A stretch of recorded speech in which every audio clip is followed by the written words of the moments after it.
Now, when French President Emmanuel Macron came to power, he had economic reforms on his mind. Little did he know that he would face a number of protests during his tenure: yellow vests, COVID-19, and now the Russian invasion of Ukraine. 5 years ago, Macron emerged as the youngest French leader since Napoleon. So what are his chances this time around? Let's take a look. The upcoming French presidential election is Emmanuel Macron's to lose, if the opinion polls are to be believed. Macron is set to become the first leader for 2 decades to win a second term in office in April. With that comes the task of steering France through the fallout from COVID-19, global inflationary pressures, and Russia's invasion of Ukraine. He spent more than most European peers keeping France afloat during the pandemic. Voters have approved of his recent diplomatic efforts, including flying to Moscow to meet President Putin. And both crises may have helped his re-election campaign, according to political analyst Bruno Cotres.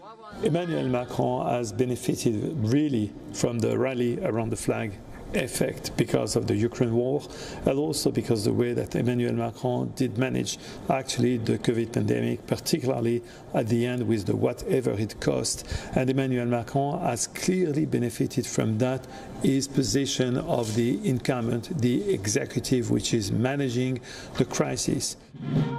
5 years ago, Macron became France's youngest leader since Napoleon, the political outsider who would break the old left-right stranglehold. He set about cutting taxes for big businesses and the wealthy, loosening labor laws, and marketing France Inc. as a startup nation. But his plans for pension reforms in particular proved highly unpopular.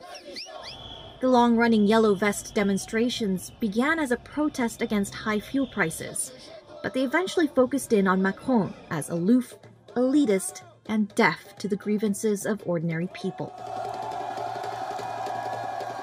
For French voters like Laurent Semema, that reputation persists. He's directed France like he does a business, and it's true, this is how it's done. But you also need to take the human factor into account, so you need to be social too.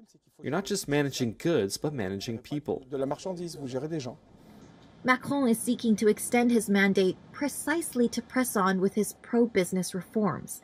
He still wants to increase the retirement age, cut taxes, and further loosen labor market rules, potentially risking further social unrest.